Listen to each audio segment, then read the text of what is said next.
નમસ્કાર, spark today ન્યૂઝમાં આપનું સ્વાગત છે. દર્શક મિત્રો, વડોદરા મહાનગરપાલિકા દ્વારા નવી કાસ બનાવવામાં 1.5 વર્ષ પહેલાં એક નવી કાસ બનાવવામાં જેથી વડોદરા શહેરના જે મધ્યનો ભાગ છે ત્યાંથી પાણી ન ભરાય તેવી વાત કરવામાં આવી હતી. કરોડોનો ખર્ચો કર્યો, લગભગ 2 કરોડથી ઉપરનો વધુનો ખર્ચો કરવામાં આવ્યો, પરંતુ તેમ છતાં પણ પરિસ્થિતિ આપણે જોયું હશે કે 24 તારીખનો વરસાદ પડ્યો કે એના પછી 2 દિવસ પછી જે વરસાદ પડ્યો તો ત્યારે પણ વડોદરા શહેરમાં જ્યાં જુઓ ત્યાં વડોદરા શહેર જળબંબાકાર બન્યું હતું. વાત કરવામાં આવે તો વડોદરા શહેરના લાલબાગનું આ પાણી સીધું આ કાસમાં આવે છે અને વોર્ડ નંબર 13માં આવતો આ સમાવેશ વિસ્તાર છે. ત્યાં 1.5 વર્ષ પહેલાં વરસાદી કાસ બનાવવામાં આવી. આ પરિસ્થિતિ આપ જોઈ શકો છો.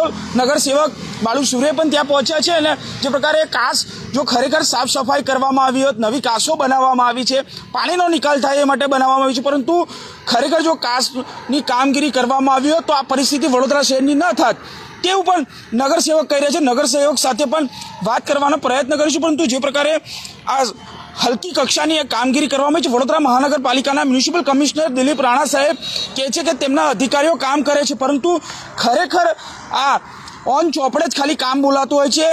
જે ઝીરો લેવલે કામ થયું છે, ગ્રાઉન્ડ લેવલે કામ થવું જોઈએ, એ કામ ન થતાં આજે વડોદરા શહેરની પરિસ્થિતિ બદતર હાલત જોવા મળી રહી છે. એટલે સ્માર્ટ સિટીમાં વડોદરા શહેર માત્ર ખાલી કાગળો પર દેખાય છે અને સ્માર્ટ સિટીથી પાછળ થતું હોય તેવું દેખાય છે. આપણી સાથે નગરસેવક બાળુ સુરવે છે, તેમની સાથે પણ વાત કરીશું. બાળુ દાદા, તો પહેલાં તો તમે એવું કહેશો જે પ્રકારે કામગીરી કરવામાં આવી, કમિશનર પર આશા રાખી, હવે આશા પર ખરા નહીં ઉતર્યા, શું કહેશો? અમારા વિસ્તારમાં કાશી વિશ્વનાથ તલાવ, લાલબાગ તલાવ, આખા વિસ્તારનું ચોખંડી હોય, બકરાવાડી હોય, માર્કેટ હોય, ન્યાય મંદિર થઈને જે બધું તલાવમાં પાણી આવે છે એની વારંવાર રજૂઆત કરવા પછી એક કામ મંજૂર કરવામાં આવ્યું હતું. વરસાદી કાસ લાલબાગ તલાવથી વિશ્વામિત્રી નદી સુધી કરવાનું કામ એ 2 કરોડ 85 લાખનું કામ હતું. જ્યારે કામગીરી ચાલતી હતી ત્યારે અમે જે તે પ્રોજેક્ટના વરસાદી ગટરના અધિકારીઓ, સિમ્પી સાહેબ હોય, પેલા મહેશભાઈ વનકર હોય, તમામને રજૂઆતો કરતા હતા, પત્ર લખ્યા. પછી સામાન્ય સભામાં પણ અમે રજૂઆત કરી કે આ કામગીરી યોગ્ય રીતે નથી થઈ રહી. ત્યારે અમને સભામાં કમિશનર સાહેબે એવો જવાબ આપવામાં આવ્યો હતો કે અમારી કામગીરી અમારા અધિકારીના કહેવા પ્રમાણે ખૂબ સારી રીતે કામગીરી થાય છે અને આ વખત તમારા વિસ્તારમાં કોઈ પણ જગ્યા પાણી ભરાય નહીં એવી અમને ખાતરી આપી હતી. અમે કમિશનર સાહેબના જે સાહેબે કીધું એટલે સમજી ગયા કે આ વખત પાણી નહીં ભરાય. સાહેબ કહે છે પણ પછી તમે જોઈ શકો કે દર વર્ષે જે પાણી ભરાય 2 ફૂટ ભરાય અને 2.5 ફૂટ લોકોના ઘરોમાં આવતું હતું. આ વખત તો 4-4 ફૂટ પાણી ભરાયું અને એક દિવસમાં જે પાણીનો નિકાલ થતો હતો એ 3-3 દિવસ સુધી કાશી વિશ્વનાથના ભોલેનાથના મંદિરમાં પણ 3 દિવસ સુધી પાણી ઉતર્યું નહોતું અને લોકોના ઘરોમાં 3-3 દિવસ સુધી પાણી રહ્યું. તો આવી તો કઈ ચૂક થઈ છે આ વરસાદી કાસ બનાવવામાં ને આટલા કરોડો રૂપિયા ખર્ચો કર્યા પછી. એટલે અમે કમિશનર સાહેબને એ જ કહીએ કે આપ એવું કહેતા હતા કામગીરી સારી થઈ છે, જે તે અધિકારી એવું કહેતા હતા કામગીરી સારી થઈ છે, તો લોકોને વધારે નુકસાન કેમ થયું, દર વર્ષે કરતાં આ વખત વધારે પાણી કેમ ભરાયું અને એની વિજિલન્સ તપાસ થવી જોઈએ. ખરેખર એવા કોન્ટ્રાક્ટર વડોદરા શહેરમાં અહીં કામગીરી કરીને તો એટલું નુકસાન કરીને ગયા છે, તો બીજી જગ્યાએ ખોટી રીતે કામગીરી ના કરે, લોકોને ફરી બીજા વિસ્તારમાં નુકસાન ના થાય, એટલે એની વિજિલન્સ તપાસ બી થવી જોઈએ, એને બ્લેકલિસ્ટ બી કરવો જોઈએ એવી અમારી માગણી છે. બરોબર. વાત એ છે કે ખરેખર અધિકારીઓ એવું કહે છે, કમિશનર સાહેબ અધિકારીઓને રાહે ચાલે છે કે ભાઈ કામગીરી થઈ ગઈ. જો ખરેખર કામગીરી થાય તો આ પ્રશ્ન ના ઉભો થાત ને. અમે એ જ કહેવા માંગીએ સાહેબ, ખરેખર સારી જ કામગીરી થઈ હોત.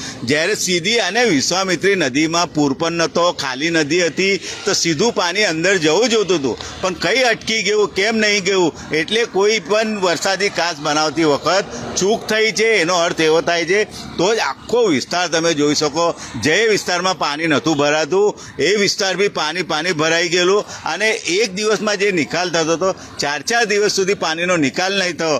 એટલે એનો અર્થ એવો થાય છે કે આમાં કંઈ ચૂક થઈ છે તે એની વિજિલન્સ તપાસ કમિશનર સાહેબ કરે.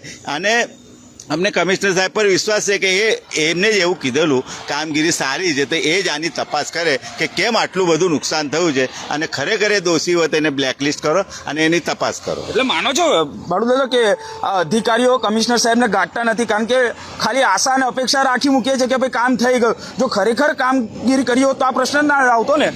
અધિકારીઓને પણ અમે વારંવાર રજૂઆત કરતા હતા, પણ અધિકારીઓ કમિશનર સાહેબને એવું બતાવી દે કે કામગીરી સારી થઈ જાય એટલે કમિશનર સાહેબે એમનું સાંભળીને વાત કરી હશે, પણ ખરેખર કામગીરી સારી થઈ હોત તો આવી પરિસ્થિતિ ના થાત. લોકોને દર વર્ષે પ્રમાણે આ વખત તો રેકોર્ડ થયો, વધારે લોકોને નુકસાન થયું. ને અમારા વિસ્તારમાં તો જઈ પાણી નહોતું ભરાતું, તઈ પણ પાણી ભરાઈ ગયેલું. ને કેમ કે આટલી મોટી વરસાદી કાસ બનાવ્યા પછી સીધું વિશ્વામિત્રી નદી ખાલી હોય ને અહીંથી પાણી વિશ્વામિત્રી નદીમાં ના જાય. કદાચ વિશ્વામિત્રીમાં પૂર હોય તો આપણે સમજીએ કે પાણી ના જાય, પણ ખાલી વિશ્વામિત્રી હોય તો પાણી જવું જોઈએ. કેમ કે આટલો કરોડો રૂપિયા ખર્ચો કર્યા પછી ખરેખર લોકોના પરસેવાના વેરાના પૈસા આપણે ખર્ચો કર્યા હોય તો લોકોને એનો લાભ થવો જોઈએ. એટલે આની તપાસ થવી જોઈએ એવી અમારી માંગ. વિજિલન્સ તપાસની માંગ તો કરો છો, પરંતુ ખરેખર મારો પ્રશ્ન એક જ છે બાળુ દાદા, આ અધિકારીઓના પાપે આ કમિશનર સાહેબે પણ ભોગવવાનું આવે છે, વડોદરા શહેરની પ્રજાએ પણ ભોગવવાનું આવે છે.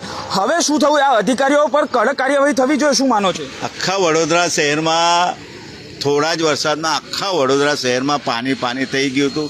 એક તો યોગ્ય રીતે કોઈ પણ પ્રી મોન્સૂનની કામગીરી નથી કરવામાં આવી અને અધિકારીઓ એમની મનમાની ચલાવે છે ને સંકલન વોર્ડવાળા હોય, પ્રોજેક્ટવાળા હોય, એમના અંદર સંકલન ન હોવાના લીધે વડોદરા શહેરની પ્રજાને હાલાકી ભોગવી પડી. તમે જોઈ શકો અમુક લોકોને તો હજુ પાણી નહોતા ઉતર્યા, એટલે તમે સમજી શકો આ લોકોની કામગીરી એકદમ નિષ્ફળ ગઈ છે. એના લીધે વડોદરા શહેરમાં આખું વડોદરા શહેર પાણીમાં, જ્યારે વિશ્વામિત્રી નદી ખાલી હોય, કોઈ જાતનો પૂર ના હોય તો તમે કેવી રીતે વડોદરા શહેરમાં પાણી ભરાય? પાણીનો નિકાલ થવો જોઈએ. તમે કરોડો રૂપિયા વરસાદી કાસમાં ખર્ચો કર્યો હોય તો એનો નિકાલ થવો જોઈએ, એનો લોકોનો ઉપયોગ મળવો જોઈએ. પણ ફક્ત ને ફક્ત કાગળ પર કમિશનર સાહેબને આ વાતો કરે છે, આ કામગીરી થઈ. પણ તમે જોઈ શકો થોડા જ વરસાદમાં આખું વડોદરા પાણી થઈ ગયું છે. ને ફરીથી જે કંઈ ચૂકબૂક થઈ હશે એને સુધારીને એની તપાસ કરીને, જે કોન્ટ્રાક્ટર હશે એને વિજિલન્સ તપાસ કરીને બ્લેકલિસ્ટ કરીને ફરી આવી વડોદરા શહેરના પ્રજાને નુકસાન ના થાય એનું ધ્યાન રાખવું જોઈએ. બિલકુલ, વડોદરા શહેરની પ્રજાને નુકસાન ન થાય તેવી માંગ કરી રહ્યા. આપ જોઈ શકો છો અહીંયાથી આ વરસાદી કાસ બનાવવામાં આવી છે, પરંતુ આ પ્રકારે 2 કરોડથી વધુનો ખર્ચો કરવામાં આવે છે. એટલે ચોક્કસથી કહી શકાય કે વડોદરા શહેરના આ અધિકારીઓ, મહાનગરપાલિકામાં જે ફરજ બજાવતા અધિકારીઓ છે, અધિકારીઓના લીધે જ આ પરિસ્થિતિ સર્જાઈ છે અને તેનું જવાબદાર માત્ર ને માત્ર વડોદરા મહાનગરપાલિકાનું તંત્ર. અધિકારીઓના લીધે કમિશનર સાહેબ તો એવું કહે છે કે કામગીરી સારી કરવામાં આવી છે, પરંતુ ખરેખર પ્રી મોન્સૂનની કામગીરી, વરસાદી કાસની સાફ સફાઈ કરવામાં આવી હોત તો વડોદરા શહેર જળબંબાકાર ના બન્યું હોત. હવે વિજિલન્સ તપાસની માંગ કરવામાં આવી રહી છે અને યોગ્ય કાર્યવાહી કરવામાં આવે અને કોન્ટ્રાક્ટરને બ્લેકલિસ્ટ કરવામાં આવે તેવી પણ માંગ કરવામાં આવી છે. જોઈએ હવે વડોદરા મહાનગરપાલિકાના મ્યુનિસિપલ કમિશનર દિલીપ રાણા સાહેબ કયા પ્રકારની કાર્યવાહી કરે છે તે જોવાનું રહ્યું. કેમેરામેન ગૌતમની સાથે Surat Solanki, spark today news, Vadodara.